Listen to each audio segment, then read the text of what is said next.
그런데요. 이 땅의 아이들을 고통스럽게 하는 어른들 또 있었습니다. 김유진 아나운서.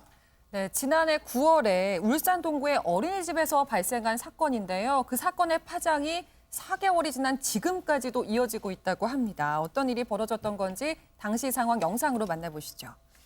어린이집 점심시간에 찍힌 CCTV 장면입니다. 교사가 숟가락을 들고 아이에게 밥을 먹이고 있는데요. 아이 입에 억지로 밥을 집어넣으면서 강압적으로 먹이고 있는 모습입니다. 아이고, 세상에. 채 씹기도 전에 4번이나 연달아서 밥을 우겨 넣고요. 아이는 힘들었는지 구역질을 하고 있더라고요. 그런데 아이가 밥을 삼키지 않자 지금 다리를 밟고 있는 건데요. 그리고 다시 와서 아이의 허벅지를 또 밟는 모습이 포착이 됐습니다. 자, 이번엔 또 다른 날에 찍힌 영상인데요. 교사가 아이의 뒷덜미를 잡더니 정말 짐짝처럼 아이를 내동쟁이 치는 모습을 볼 수 있었습니다. 결국 이 아이는 책상 모서리에 머리를 박고서 울음을 터뜨리고 말았다고 합니다. 저 어린이집 교사란 저 사람입니까? 사람이에요, 진짜? 사람이 저런 짓을 할 수가 있는 겁니까? 제가 봐도 우리 패널분들이 보셔도 지금 억장이 무너지는데 저 영상을 본 부모님은 지금 얼마나 지금 억장이 무너져서 말도 안 나올 것 같아요. 관련 얘기 들어보시고 이어가 보도록 하겠습니다. 그 교실 입구 신발장 쪽인데 거기가 CCTV 사각지대입니다. 교실에서는 안 우는 상황이라도 거기 나가면 꼭 울었다. 그리고 퍽퍽 하는 소리가 났다. 이렇게 아이들이 지금 진술을 하고 있고요. 그 원장은 그 사건이 있고 나서 바로 변호사를 샀답니다. 그 가해자는 나타나지도 않아요. 정말 잘못했으면 먼저 와서 집 앞에서라도 무릎 꿇고 사과를 해야 되는 거 아닙니까? 전혀 그런 게 없습니다. 이 사건 어떻게 만천하에 드러나게 된 겁니까? 장현찬 평론가님. 그러니까 제 영상을 뉴스하면서 많이 봤는데 볼 때마다 숨이 턱턱 막히거든요. 근데 부모님들 심정은 오죽할까 가늠이 안 되고요. 당시 피해 아동의 학부모가 처음에 아이가 녹초 상태로 집에 온 겁니다. 아유, 세상에. 그런데 입혀보낸 옷이 아니라 훨씬 더 큰 바지를 입고 오자 이거 왜 이렇게 다른 바지를 입고 왔냐 물어보니 아이가 자기 허벅지를 가리키면서 선생님이 여기를 발로 밟아서 내가 못 참아서 오줌을 쌌다. 아이고, 세상에. 그래서 옷을 갈아입었다고 말을 한 겁니다. 이를 들은 학부모가 교사에게 전화로 확인을 하니 이 교사가 점심에 매운 음식이 나왔는데 아이가 물을 많이 먹어서 오줌을 쌌다고 거짓말로 또 이 학부모를 속이려고까지 했습니다. 이를 이상하게 여긴 학부모가 아이에게 그동안 다른 학대가 있었는지 물어봤더니 아이가 대답하기를 밥을 5숟가락, 6숟가락씩 억지로 먹였고요. 구역질하는 상황에서 밥을 삼킬 때까지 허벅지와 발목을 밟았고 또 손가락을 입에 넣어서 토하게 만들었고 음식을 삼키지 않으면 화장실을 보내주지 않았다는 등 정말 설명드리기도 힘든 학대 정황이 다수 아이의 입을 통해서 확인이 되었습니다. 영화 속 조폭들도 저런 짓은 안 할 거예요. 오윤성 교수님. 저희 사람입니까? 사람이에요, 진짜. 해당 교사가 지금 이제 그 원장 딸로 알려졌습니다. 그래서 지난해 이제 9월에서 10월까지 해서 6살 원생을 이제 밥을 먹이고 만약에 안 먹으면 거기에 대해서 허벅지를 밟고 발목까지 밟았다.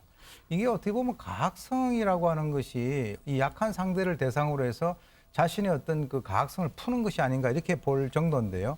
검찰에서는 이제 디지털 포렌식을 통해 가지고 영상을 복구를 했는데 놀랍게도 여기에 관여된 사람은 그 원장 딸뿐만이 아니었습니다.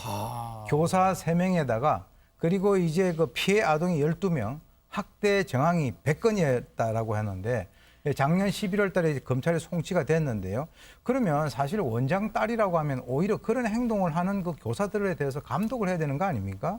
그리고 아까 이제 피해자 부모가 주장하듯이 원장이 바로 이 사건이 발생되고 난 뒤에 변호사를 사고 지금 그런 식으로 대처를 한다라고 하는 것을 보면 이거는 정말 모전자전이 아닌가라고 하는 그런 생각까지 들 정도로 대처가 상당히 미흡하다라고 지적을 하지 않을 수가 없습니다.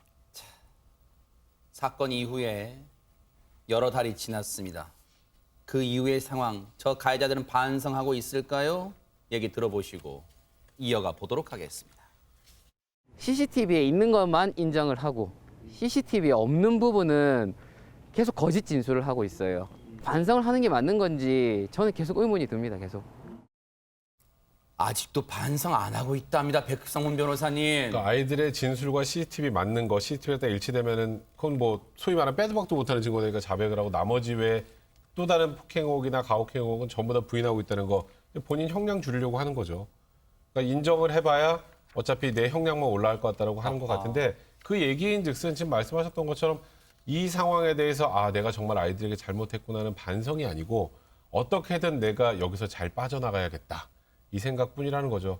이에 대해서 수사기관에서도 이 정도 상황이라면 아까 뭐 지금 100회가 넘는다는 상황 아니겠습니까? 당연히 영장을 청구했고 법원도 네. 이 정도라면 사안이 굉장히 중하고 죄질이 가볍지 않다.